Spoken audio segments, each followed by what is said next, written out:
ako tubura security numwe n'umusekirite wawo nduhagaze ku muhanda umwe kadogo nawo twari dufite. Donc tutanya datwe biraducanga neza tushatse guhamagara ku mwa telefone y'umusetse wanjye nshaka guhamagara manager tusanga yamublotse kuko babanje baravugana bikiba atumwa ngo agiye kumushakira igisubizo nyuma y'iminota 20 tufatwanya kumuhamagara block. Ibi bintu abamisi banditse n'abari mu bukwe niba ari byo mwabantu inka yacitse amabere.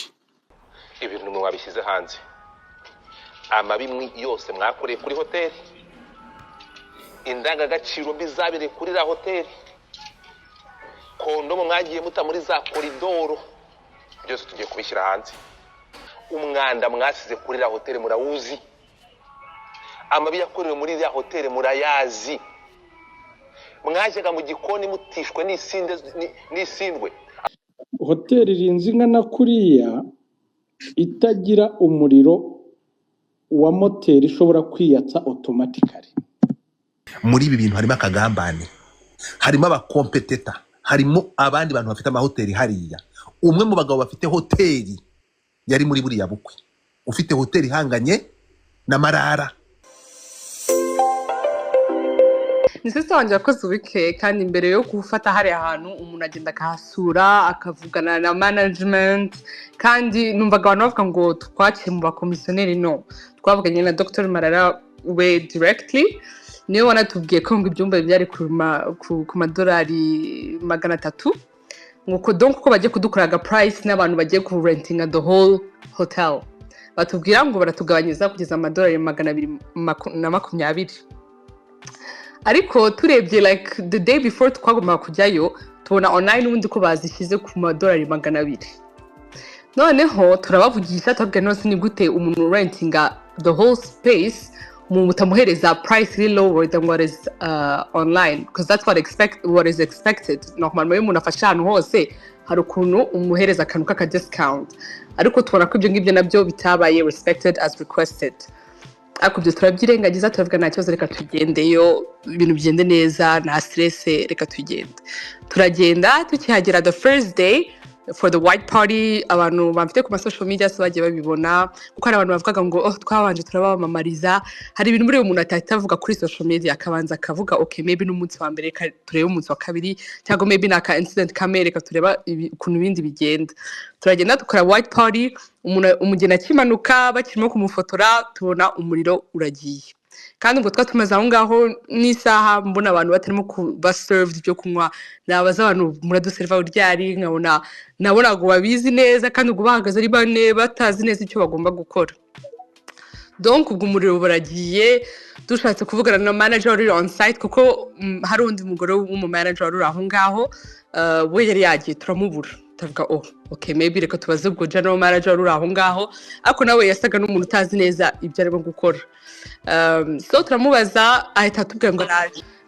Donc voilà umu manager nawe atubwira ngo araje mu minota mike tugira ngo maybe ajye kureba ukuntu bagiye kutabatana generator umuntu agategereza iminota 10 iragiye 15 20 tugiye hanze tubona nta muntu n'umwe uhari kandi noneho bari batupromisinze security. Urumva abantu baparitse amamodoka bavuye Kigali bawazanye amabisi ibikoresho by'ubukwe ibintu byose ako tubura security numwe n'umusekirite wawo nduhagaze ku muhanda umwe kadogo nawo twari dufite.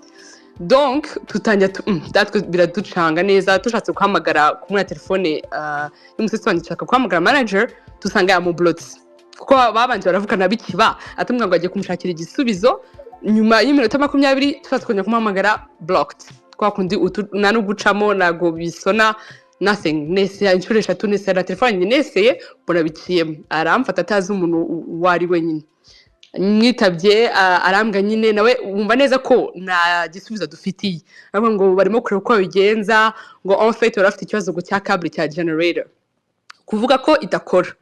Ubwo tumaze no guca ubwo ni minota 40 abantu bicaye nta muntu waje kutureba nta muntu urimo kudusaba ise cyangwa no kuhumuriza aba clients kwa kundi bigenda mu yandi mahoteli. Nta kintu na kimwe nabo batubwiye icyo kibazo cya generator bari bafite ubwo dutangira gushakisha twebwe abashuti bacu bakora muri reg nibo bagiye kudushakira ukuntu tubigenza ubwo power igaruka nyuma y'isaha n'iminota 45. Ngo murumva abantu bamwe baratashye barigendera batararaga aho ngaho ubwo natwe turategereza and then power iragaruka turayigarurira kwera uwo mushito wacu ukora muri reg sibyo ubwo tuba tureba ukuntu twazana cable ivuye i Kigali ishobora gukora iyo generator yabo ariko ibyo ngibyo byose noneho ngiye gusubirayo ubwo hamaze n'iminota ubwo iyo saha n'iminota 40 ngiye nsanga aba waiters ntago bakomeje guserva abantu icyo kunywa nta kintu na kimwe mbega bakoze bari bategereje nawe ngenda muri kitchen mbere yuko power igaruka ndavuga ese abantu umunsi wose ntago bariye bavuye i Kigali nta kintu na kimwe mwabahereza entre temps baravuga ngo ibintu byose ko bigomba gushyushya ndavuga ariko n'ubundi ni gaze stove zikora kuri gaze ntabwo zikeneye umuriro bose bandeba n'abantu batari babizi urumva bose batambwira ngo siko ari byo ubwo aho ngaho adatangira muri cuisine ubwo murumva abantu bambaye imyenda y'umweru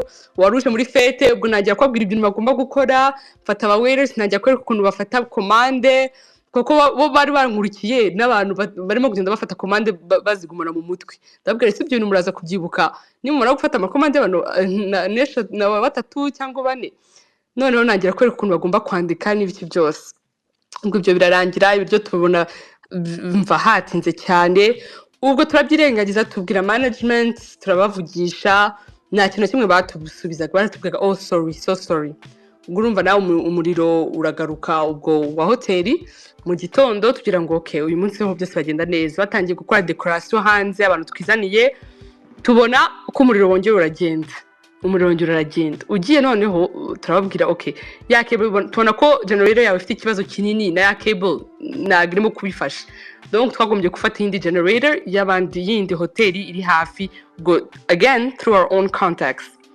ibyo byose turimo kubyikorera tubona n'ukuntu service yabo yagenze nabi turavuga ntabwo twafata risk yo kongera gufata abantu babo staff kuko n'ubundi no muri hotel just in itself the staff was very very few staff members for the amount of people that are in the hotel kuko n'ubundi twasabye pasi mu gitondo baratubwira ngo bafite amapasi 2 gusa for a whole hotel ibyumba 24 ndakeka ukagira amapasi 2 gusa donc ibyo ndanye nayitanze saa 3 nyibona 3 pm kuramwe murabyumva noneho igo tubona nyine ukuntu abantu ari bake atavuga ntabwo twabyizera reka tuzana abantu bacu bavuye i Kigali bakora service abantu 10 bafite n'umucoordinator ubwo urumva nabo batangiye kutubwira abantu banyu burahagera gute kuko nabo wabonaga ko they are relying on us bo nabo bahise babona ko service yabo nago is not it can't handle it the amount of people that are coming abantu baza kuza muri gusaba ibyo byose noneho na breakfast bya bindi byabaye ikibazo abantu batubwiraga ngo twafatuye amafoto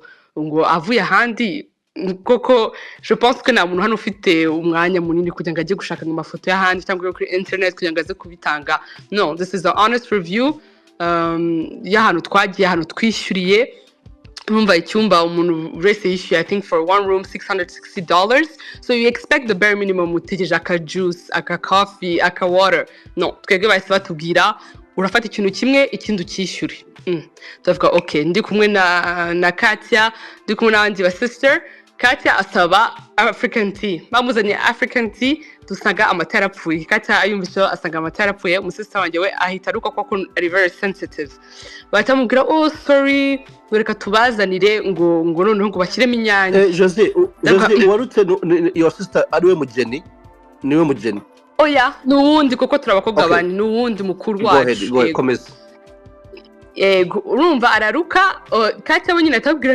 amata mwakoresheje ko ndakeka ko yapfuye nabo bihumurije bumva ko yapfuye batavuga so sorry reka none dukoresha inyange tuvuga none se mwakoreshaga iki imbere badusubiza urumva ubwo noneho batuzanaga plate nako kusaba nimba ushaka icyo ushaka nimba ushaka scrambled egg kuko urumva the standard you're expecting is based on the price and what they tell you twebwe batubwiye ko bari 5 star ko service yabo ari top notch ko imeze n'aba competitors babo ugiye Cleo hariya naho wishyura mu $300 urumva ufite almost like a whole buffet to yourself ariko hariya batatubwira ngo ngo ibyo dufite nibyo tubazanira batuzanira agasahani kamwe umunsi wa mbere wari akantu kagakwasa gakomeye ndakeka sinima karaye muri frigo gakomeye gariho umureti utarimo ibitunguru cyangwa ikinguru cya kariti gatoya kizinze n'imizuzu turabwira nta kintu mufite se ko ari abantu maybe bashaka akayawurute kibarituga no batuvuga ngo icyo dufite cyo ni amafri batuzanira ipapayi na banana ubwo ni yindi nafotoye ipapa yanjye ririmo udushishi ndabibabwira barambwira oh so sorry reka tukuzane yindi ndabwa no nta kibazo tubireke donc après noneho umunsi urahagira urumva twafashe amadelays kwereka ukuntu power again yagiye ubwo abadecorateur barimo kwesitara amatara bagomba gutegereza ko generator yacu ihagera biba ibintu birebire ubwo umugeni asohoka atinze noneho tugeze muri gusaba koko nashyize kuri story abagiye kureba kuri story yanjye nashyizeho ibiryo baduhaye muri food testing mbere yuko ibintu byose tuna agreeing upon twagiyeyo dusura Kibuye batwereka ibiryo ngo bazaserve twavuze abantu bazabashe guhitamo muri beef or chicken urumva n'aka entrée agasupu kariho akagati yari ibintu byiza pe ariko umunsi ugeze twicaye bamwe muri twege tubura isupu tubura aka entrée niyo supu bazanye bamwe nago mugati bondi twari twemeranye nagaro bazanye noneho n'ibiryo yari smaller portions ku buryo watekereza ko twafashe fine dining kwa kundi ufata fine dining bakabanza kukuzanira agasani ka mbere ka kabiri no twege yari iyo ngiyo gusa small portions pe noneho yafoto mwabonye niyo muri cuisine umushuti wacu nawe ukora mu mahoteli niwe wadecide nawe kujya muri cuisine kugira ngo arebe neza ukuntu barimo guserve kuko harara ama delays abantu ba service bacu bobonaga kari bo barimo gukora gusa abantu babo nowhere to be found nowhere to be seen bagiye no muri cuisine batangira kubabwira ngo ibiryo birashize noneho the next day irahagira umunsi wa nyuma noneho kuko abantu barimo kuvuga ngo it was 3 weeks ago ariko it was actually last weekend not a weekend iciye ariko last weekend le 5 juillet noneho umunsi uragira mu gitondo turabyuka again turavuga ko reka tujye muri breakfast tugiye muri breakfast bongera baratubwira nyine ni bya bindi ngo murafata ibyo dufite akoro no bazana ya supu yasigaye yejo niyo batuzaniye mu gitondo iriho irindazi turumirwa turabwira se n'ibingibi mujye kuduhereza batuzanira kandi gasani nyine kariho akareti gatoya na bya bindi ubwo bongera batuzanira iryama fruits urumva ko twatahiye ama fruits gusa mu gitondo tunywa n'icyayi nta kindi ubwo kandi ugategereza paka kuko bangaga ko tunafata orders during the day abantu ntabwo bari bemerewe orderinga mu byumba byabo cyangwa even muri restaurant ntabwo bari bemerewe orderinga kuko bavugaga ngo barimo gutegura ngo the event gusa donc igihe cyose washaka orderinga ibyo kurya orderingaga hanze ibyo nabyo turabyorera ubwo no irons again abantu bagategereza ko imyenda yabo babasha kuyibaterera ipasi ariko no bamwe bakabishyuza bamwe bakababwira ngo none 5000 mfite umushuti wanjye wishyuye 5000 kugira ngo bamuterere ubundi wishyuye 3000 ubundi wishyuye 2000 urumva ko n'ama prices ntabwo ari fixed kandi again for an institution as big an establishment a hotel nubwo bari bafite momo code donc umuntu ushaka IBM ku bintu byose aba yishyuye ntabwo ibyo byari bihari harari nimero y'umuntu gusa baduherezaga bakatubwira ngo HR I think we are muri vacances navuga okay nta kibazo donc noneho ushaka n'amazi nago bayaguherezaga ku buntu bakubwira ngo ugomba kwishyura noneho aba staff members umwe akakubwira ngo ni 4000 undi akakubwira ngo ni 3500 undi turebye muri menu dusanga ni 3000 undi akatubwira ngo ni 3000 donc urumva ko even the prices weren't even fixed throughout the whole staff biriya twavuze nabyo bya cleaning hygiene hari utuntu tudusimba twazaga ninjoro ukabona turuzuye muri bathroom turuzuye noneho umwe mu bashuti bacu nawe wari wafashe icyumba cye asaba umucleaner ngo azazamuke cleaninze cleaninga nabi apfa kuvanaho tumwe utundi aratureka aramusaba aramubwira watumvanaho twose ko I can't sleep ntabwo waryama uzi ko huzu dushishi muri bathroom aho twanakinja kuri tapi nubwo tubona tellement c'est petit basically she smacked her teeth aramubwira ngo ntabyo nshaka donc that was kind of there was no really like ngo customer is king ngo no turabafata neza kuko murumva no muri icyo gihe harari manager the lady ntabwo ngiye kuvuga izina rye wari aho ngaho twavuganye nawe je pense buri munsi twavuganaga nawe tukamubwira voilà ibi byagenze nabi the only thing that they did was apologize. It was always like, oh, I'm so sorry that happened. Oh, I'm so sorry that happened. Ariko no real na solution na kintu na kimwe. It's always bakutubaza ahubwo mwega abantu banyu barahagera byari. Oh, ya generator irahari. Oh, iki tukavuga se are we the ones running this hotel or urumva kandi baranatubwira ikimbabaje nuko tutigeze dufata audio cyangwa was not in writing kuko uwo mu Dr. Marara niwe watubwiye ngo ibintu byose ngo byabaye kuri white party kwa kundi umujura wagiye amasaha 2 ngo nta kibazo we don't have to pay for it so bira mwabonye byagiye kuri social media ngo we still have an outstanding balance of $5,000 nagaruka ko twanze kwishyura nuko ari we watubwiye ngo kwera ukuntu nawe yari embarrassed of what was happening yari tubwiye on the phone ariko now barimo kubihindura basically bakatworeza facture après ibintu byose byabaye n'ukuntu umuntu yishyuye $30,000 mbere yuko n'ibintu nanubwo ari abantu bakuretse ngo okay ugumane 20% uyatwishyura inyuma ibintu byose birangiye baratubwiye basically you can't enter the premises if the totality is not paid so we had to pay everything Arama rooms, ari service, ari ibintu byose basically the whole package had to be paid bitch.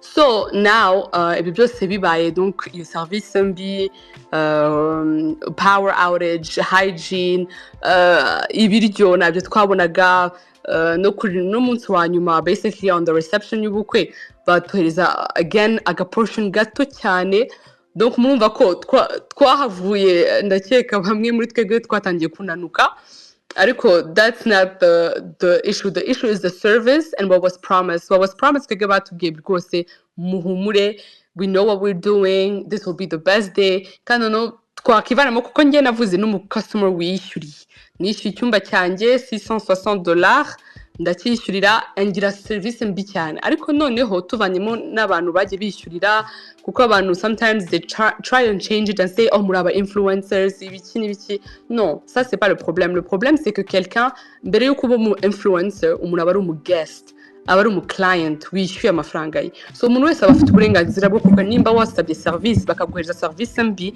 kuvuga ngo ntabwo nayikunze cyangwa this was not what was promised kuko it was very mediocre ariko noneho kubona ko ibintu byose birangiye bakongera bagashaka kutwohereza iyindi facture n'ukwerekana ukuntu bari very money hungry I would say but ibyo twavuganye was not respected na gato and ntabwo aribyo baduhaye and also I would say uvanyemo n'ibyo byose hari abantu bari bafite ubukwe bwawo like I said my sister got married muri covid ariko hari abantu 15 gusa natwe ntabwo twari twaje so urumva ko abantu bafashe imyaka almost 5 kugira ngo bategure uwundi munsi babasha celebrating ikintu n'abafamiye babo so they were glad they had to spend that much money. That's not the issue but icyo bashakaga ni service nziza ko ibintu bigenda smoothly no stress ariko icyabaye nuko bari more stressed than anyone urumva kukwamvita ni naho ari bo busebye kuzana abantu bakabura umuriro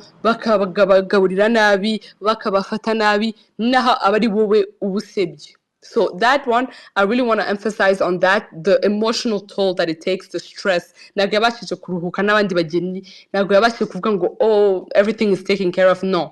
Alors que umuntu aba yishyuye. So I also kwako hari abantu baje kuri social media yanjye bakambwira ngo ntabwo wakagombye kuba wabishyizeho ngo nabo bawuteye guhomba none se abantu nabo baba bakoze imyaka 5 bakategura ikintu with their hard earned money as well and that should be respected. A client should be respected.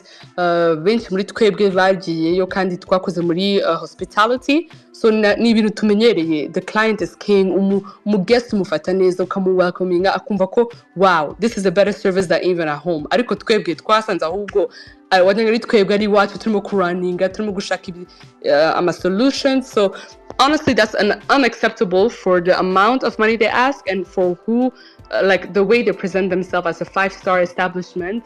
I don't think they're 5-star and that's why I had to make a review because never now in those two bambwira ko bashaka gukorayo ubukwe usubiye no kuri side yo kuba mu influencer abantu baravuze ngo oh mwarabamamarije cyane kuki mwabamamarije nimba ibyo byose byabaye naga ikibazo naga ari kwamamariza nago twari kubura ko tufata amafoto yacu y'umunsi mukuru kandi ntabwo twari kujya muri iyo serivisi zose muri iyo minsi last week iyo minsi iciyeho ariko ubu ngubu umuntu yatuje we try to reach out dushake amicably solution tuvugane twicare turebe ukuntu bigenda kuko abantu baravuze ngo kuki mwahavuye ngo nimubivuge ngo muri check out. This was a continuous conversation kuva umunsi wa mbere tuhagera ni ibintu twavuze umunsi wa kabiri umunsi wa gatatu twiriwe tubivugaho ariko we were met with people who weren't communicated either.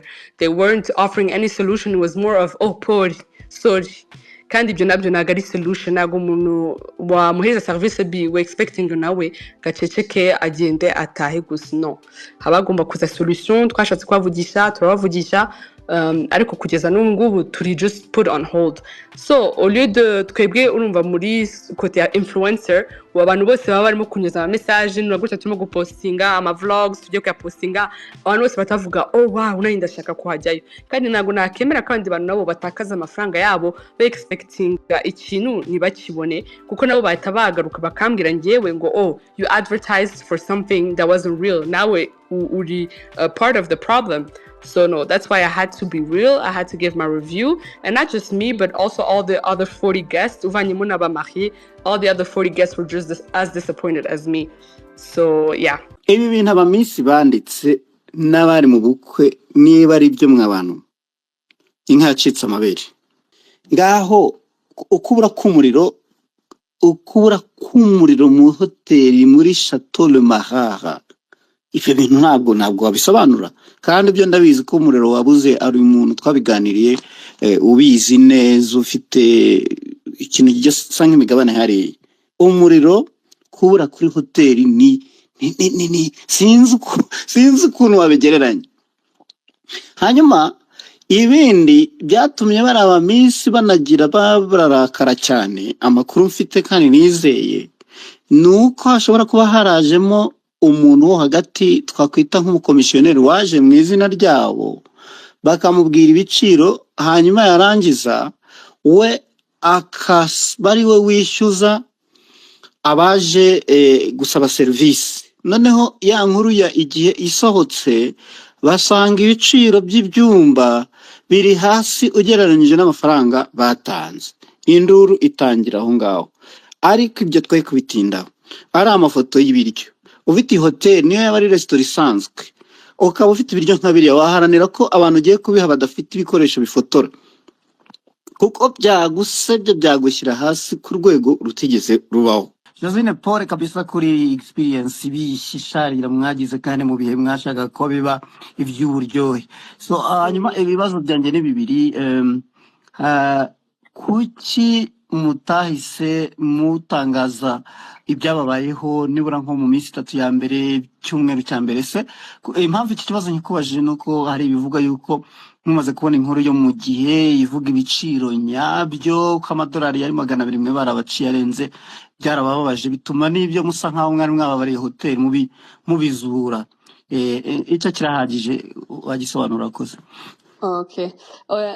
Nashaka kusobanura ko en fait ukuntu twabonye ukuntu ibyumba ibiciro biriho twabonye mbere yuko tugera n'ikibuye twabonye mbere yuko tunagenda tuhita tubabwira that we have proof that it was even before ko twagiyeyo we have it written twarabibandikiye baduhereza ibisobanuro bitumvikana but it was already too late because everything was already paid and everything was already signed to that price. So it was too late. Niko batubwiye basically. Ko it's too late, ibintu nundi byamaze kuba sinye byamaze kwishyurwa.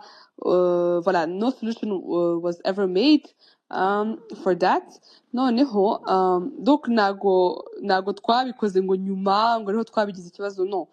Nuko nabisobanuye kandi mu kanya turi Kibuye umunsi wa mbere tuhura n'ikibazo twavuganye na management umunsi wa kabiri tuhura n'ibibazo twahise tuvugana na management umunsi wa gatatu wa nyuma nawe tuhura n'ibibazo twavuganye na management nuko nabivuze there was no nagwigeze haba solution iba offered yari empty apology basically umuntu kubwira Paul sorry ariko nagira ikintu kinakubwira kandi natwe n'abantu baba customer twabwiye none say what is your gesture what is ikintu ukuntu mwabikosora kuko urumva ibintu byose twamaze kubyikorera n'ubundi ariko nothing was offered to us.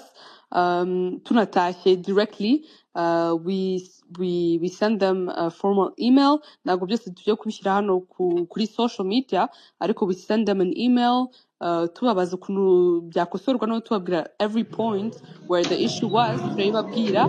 We have a solution offered. Ndashaka ko ari umuntu warimo kuvuga ariko yeah, every point twarabibohereje the day after tukigera Kigali. I think even le 6 when we checked out, we already spoke to them on the property, and then we sent an email as well in the evening. So it's just now umuntu aravuga iyo washatse gukora ikintu in a way ukegera umuntu ukamubwira ibi ntabwo twabikunze mwarakosheje hano, ukabona nta kintu umuntu arimo kugusubiza, nta nubwo agusubije ahubwo agushubije na fagitire yindi, ubona ko there is no way mwagera ahantu na hamwe iyo umuntu atari willing to speak, at least to take accountability. Hari umuntu umwe wa apologizinze ariko nawe yari apologies, just nothing else. So I cannot just post anything nadashyizeho disclaimer that this is what is really going on. Naho ubundi nanjye naba ngiye mu bintu byo guhishira serivisi mbi, kandi abantu bose bankurikira ntabwo they don't deserve to go through that. So that 5 million, do you own them or not? No, we don't, because Dr. Marara niwe watubwiye ko that was waived. Itangazo twaribonye riravuga ngo mufite miliyoni 5. Sunday, she literally explained it. She said, yeah, that's why you go ahead. Yeah, Go ahead. no, let me just explain. It's okay. Explain it again for him. Yeah, I will explain it. So the thing is, we had the bad experience where we had the power outage. No, actually, that was a yes or no. No explanation. Yes or no. No, because if you can't, Sunday. we don't Okay, own you them. done. You It's don't no. pay for a service that you don't get. Sunday, Okay. Sunday, wait a minute. No. Ni jewe ikiganiro. We are not under investigation. We turimo turaganira. Bahati turi co-host twembi. Sunday twubahane, sibyo? Reka mubaze ayari yes or no. Sunday. Sunday, can I politely just say I will not answer questions where I feel like I'm being, Josie, wait. Oya mutwemerere bati wena nzitatira mutwemerere mwubaha abantu bari kuvuga, ikindi kandi nari mutanabubaha mwubahe n'amafaranga mufite. Amafaranga mufite ukuntu ari menshi ntimukwiye kuba muvugirana. Josie ni wowe. Yeah, like I said, Sunday, unfortunately, I won't be answering your questions because no, thank you. That's an answer. I will speak with respect unless you speak the same way. Thank you. Bye. Josie, urakoze. Josie. Uri kunyumva?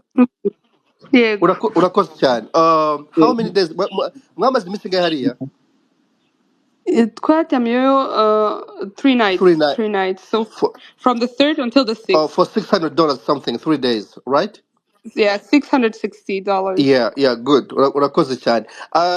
Somebody aranyandikiye watubwiye ko hari generator mwagize ikibazo challenge ama generator mu gutangira first and second day. Did you pay extra money outside of ziriya generator ku ruhande? It was out of your money? Of course. Urumva kuzana abantu 10 uzanye uvanye Kigali ubwa accommodation, transport, ibyo baza kurya. Ayo ma generators ni imodoka igomba kuyazana, cable ivuye Kigali ugomba kuyizana. So all that nta mafaranga yandi aba yiyongejeho out of the budget just because of their issues, you know. Right. Yeah. Jewe ngendeye ko sanzwe mbaze n'ubwa mbere ndabafollowinga cyane ku mavlog yanyu. Njye nkuko nabikubwiye ndi umufani wanyu cyane, buriya afata umwanya nkabakurikira ngeze mu rugo. Mbona muri bantu bamamaza ama restaurant mu mujyi wa Kigali. Ndabyibuka ejo bundi ngi Kigali nabazaga na making uyu iyi ni yihe restaurant nk'umu diaspora nje, ariko it was my first time experience kubabona nyine mushyira ibintu hanze amaresitora yose mujyamo mubona ari meza, actually mukundisha abantu benshi nyine, you know, people to come visit Rwanda. Right. Ari amakuru nabonye maze kubona mu kanya bava ko RDB is investigating this case. Are you aware about it? RDB? Yes, banyandikiye kuri Twitter, so that's I'm very happy about Good. that. Kuko urebye it's also it can affect people's experiences in Rwanda. Hari abanyamahanga benshi barimo, hari n'abanyarwanda twebwe twese tuba turi hano dushaka kuvisita Kibuye, so it should be held to a certain standard. Iyo basabye a certain amount of money. So good. And it's It's not even, I think it's not even really about the money, because n'ahantu wagenda ukishyura $50 nabo baguhereza serivisi nziza kuko ari hotel yo kwakira abantu. So yeah. Bo urakoze cyane. First uretse can you mute your mic? Yeah. The first muting a mic ya urakoze cyane. Josie, one last question. Have you have a chance to talk to the owner Marara nyirubwite? Yego. And like I said, umuntu ntago aza kuri social media immediately. Umuntu aza kuko aba yagerageje kubikora privately ako bikanga. Kuko iyo bigenda neza umuntu akapologizinga agakora commercial gesture, ntago umuntu yafata uyu mwanya wose wo kwandika ibintu byose kuko umuntu abakoze. When you do a wrong and you make up for it, it's okay, it's forgiven. Ariko twaragerageje mu buryo buri normal, you reach out to them, we try to talk to them mugani hariya on the spot. No solution. We tried to reach out through the email. We were only responded with an extra bill. So that goes to show how people are not willing to take accountability, at least to apologize and say, okay, this is what went wrong. Let me at least refund you, do something else. No. Ntabwo bigeze babiduhereza. Donc niyo mpamvu umuntu abafashe umwanya akandika kugira ngo n'abandi bantu nabo badahura with this kind of service. Good. Urakoze cyane. Ariko usubiza neza gusa. Uzi ko aba PR waza guharinga waba PR mwiza cyane. Kandi PR mwiza cyane rwose. Journaliste, one question, 1 minute. Journaliste, open your mic. Yego, ngira ngo namubaza ngira ngo kuri ku bwa serivisi mbi bahawe birumvikana no ku byo bari bemeranyijwe, ngira ngo wenda ibyo batagiye babona. Ndimo ndashaka kumubaza ngira ngo niwe ndi kubaza. Sorry, go ahead. Namumanuye. Komeza journaliste, komeza. Murakoze cyane. Nari ndimo ndamubaza niba bazakora refund, ngire ngo compensation y'amafaranga ndetse n'indishyi. Ubwo navuga yuko barababajwe, barakomerekejwe ku mutima. Ni birori biboneka rimwe, ubukwe ni ikintu kiba gikomeye cyane. Nge wenda ubwo ndimo ndamubaza mu by'ukuri hari ubwabyo repetition damage, kuba n'izina ryabo ryarahangirikiye n'ibikomere, wenda byo ntago umuntu yasara umutima wababaye kugeza ubu aka kanya ku byo babonye amashusho babisubiyemo inyuma bakareba. Ariko se nyine bazakora refund kuri ibyo ngibyo, cyane urabona wenda serivisi baye zirimo amafunguro wenda n'ibiciro bagiye babwirwa ariko bagasanga sibyo. Okay, sinzi wenda ubundi journalist urakoze. Josie, can you go ahead and answer it? Yeah. Okay, thank you, journalist. Okay, so I think the question is nimba bazadukora refund. Yes. I think njyewe n'umuntu wakoze nanjye muri hospitality, it goes to say, I think it goes without say ko iyo umuntu agusabye ikintu ukamusaba a certain amount of money akayatanga ako ntibigende nuko uwo muntu yabishakaga cyangwa n'ibyo mwari mwagreeing on, the only reasonable thing to do is to give that person a refund. So that is what is expected. Ariko bien sûr ntago tuzi ukuntu ibintu bizagenda, so we'll just leave it with RDB and see how it goes. Okay, good. Okay. Actually, the good news, niba RDB yabigiyemo. Another quick question. Ubundi numvise ko ari hotel ifite inyenyeri 5. Ndabizi hotel ntabwo musinya contract mbere ko mufata room zose, ndabyumva. Hari ahantu nari nzi ko ari ahantu mufata like a private area ku buryo you sign the contract. Ntabwo byo byabayeho. There's no any evidence like you did a contract, like no, in hotel n'izindi urugendo ukishora ukabooking, right? No, contract was obviously made. Everything we have it on contract. Ugatanga amafaranga utakoze contract. So that's the thing. We made a contract. Okay. Things were listed about the staff number, about the food. Twagiye muri details kuko natwe twashakaga ibintu bimeze neza. So we asked the maximum questions, and that's why we say ibyo badu promisinze ntago ari ibyo ba deliverings. Oh, okay. So, yeah. Niyo mufite contract nabyumvise muri safe somehow niyo muzajya mu mategeko. Anyway. Nje ntinze gatoya. Yego. Ntabwo nzi niba mwaganire kuri context uburyo abantu bisanze hariya. Uburyo wenda usanze mushiki wacu ari kuvuga mu Cyongereza wenda ariko urumva bose bahari bahagiye ari abatumirwa bahita baba n'abakiriya automatically. urebye ukuntu bahagiye bo baranahamagaye bakorana ntabwo ari cyo ndi kubaza ahubwo nabazaga niba mwabivuzeho oya oya sinzi niba rero niba uri bumpa akanya ngo nguhe context yose niyo mpamvu uri hano nk'umunyamakuru rwose take your time ngaho uvuga rwose urakoze cyane nashimye babana ko bavuze ikibazo cya serivisi za hoteli sinahariya biri henshi birasaba ko ababishinzwe bagenzura uburyo hoteli zakira abantu iriya hoteli ni iy'umugabo ngira ngo uba mu Bufaransa nawe ubwe mu minsi ishize aherutse gukoresherezamo ubukwe bw'umwana we n'uwitwa Dr Christian Marara mu kwa gatandatu nawe yakoresherejemo ubukwe bw'umwana w'umukobwa we umuriro warabuze nka kuriya biba ikibazo ni DPC watabaye hoteli irinze ingana kuriya itagira umuriro wa moteri ishobora kwiyatsa automatically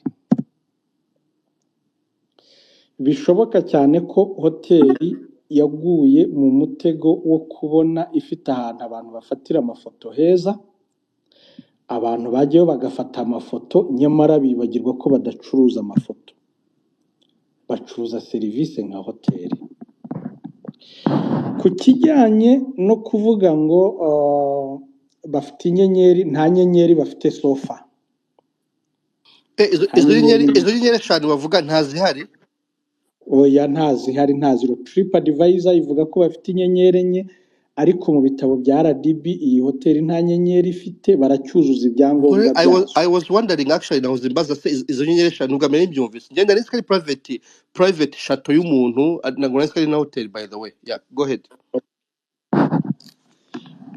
hari ikintu rero ubundi gufata hoteli bivuze iki gufata hoteli hari igihe serivisi uba ukeneyemo ziba zishobora kurengaho mukumvikana kuri cost yo kwa upgradinga ukurikije ibyo bazaguha ukongeraho bishobora no kuba binarenze ugafata ibyo ubashije kwishyura bishobora no kuba binangana aba bami ba Maroko baza Marriott bavuga ko hari ibyumba bashenye bakabihuza mwabonye amarembo bayagura n'ibindi byose bibaho cyane mu bafata amahoteli Chateau le Marara niba ari Marara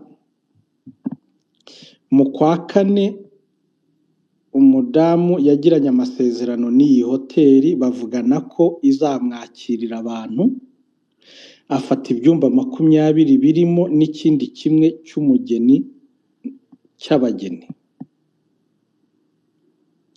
babifata byose barabibukinga bagirana amasezerano mu kwa kane basanze icyumba kimwe cyishyurwa amadolari 350 kiriya cy'abageni cyishyurwa amadolari 1000 bagiranye negociation bumvikana ko icyumba cyari ku madolari 350 bacyabahera amadolari 220 muri bya byumba 20 cya kindi navuga ngo cya VIP nkite gutyo bumvikana ko bakibahera amadolari 700 bakazageramo ku itariki 3 bakavamo kuri 6 ubwo ni iminsi 3 bari kubamo hoteli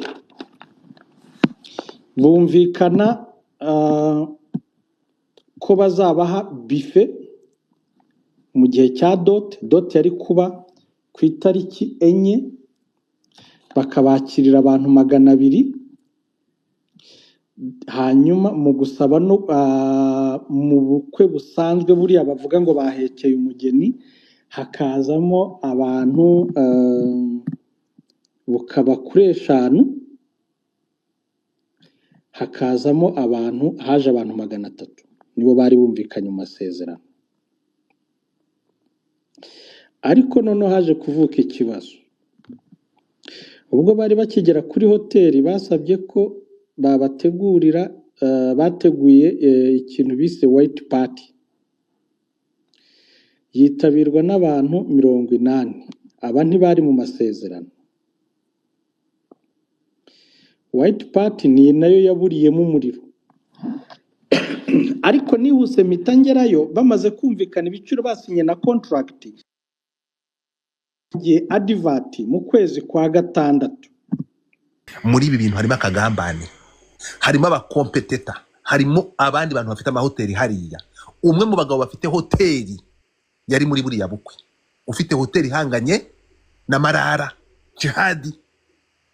Birababaje kubona, twumvikane neza cyane, kubona bamwe muri bariya bageni, umwe se muri bariya bageni ise afite hoteli ku kibihanganye na Marara, kubera ko batakoresheje hoteli ya se, bagakoresha Marara, barangiza bagasebya Marara bapromotinga hoteli yabo ko yabagaburiye breakfast nziza. Tugende gake, hari n'ibindi bintu bibiri inyuma, uretse gato hari ibindi bintu bibiri inyuma Jihadi mutazi. umva nyine ufite hoteli ufite hoteli muri barabageni ninde Genda ushaka ayo makuru. Urubicyo nakubwiraga uraza kubibona. Noneho Jihadi umva ikintu gitangaje kinabaje kurusha ibindi, ahantu harimo akagambane. Nibaza no gukora investigation baraza kureba ngo nukweri ko umuriro wabuze. Ese kankubazi, iyo umuriro ubuze amasaha 2 uretse gato, umuriro se uretse gato aho ngo turaza none se niba bakubye, none se hoteli niyo yakubye umuriro, turaza kwibaza aha uretse gato ni ukuvuga ngo byagenze biti. Ese kankubazi, iyo umuriro ugiye barenganya hoteli cyangwa amakosa na ya Ewasa ibuze umuriro kuri hoteli bishyura neza cyane, amakosa yo kubuza umuriro na hoteli cyangwa na Ewasa. iyo ubuze se ko iwanjye jyewe ncana buje hoteli cana iki? Bacanye generator ariko generator igira ikibazo. Ibyo ni Jihadi ikintu ngusaba generator barayicanye se uretse gato cyo kubwira ni iki ngari yarapfuye.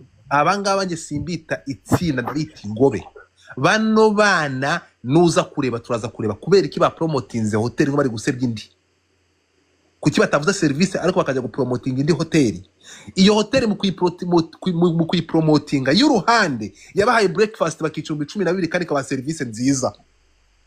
Turi kumwe, turaza kureba ngo iyi hoteli ni yande. Nakubiswe n'inkuba nsanze iyi hoteli ari y'umuryango wabo.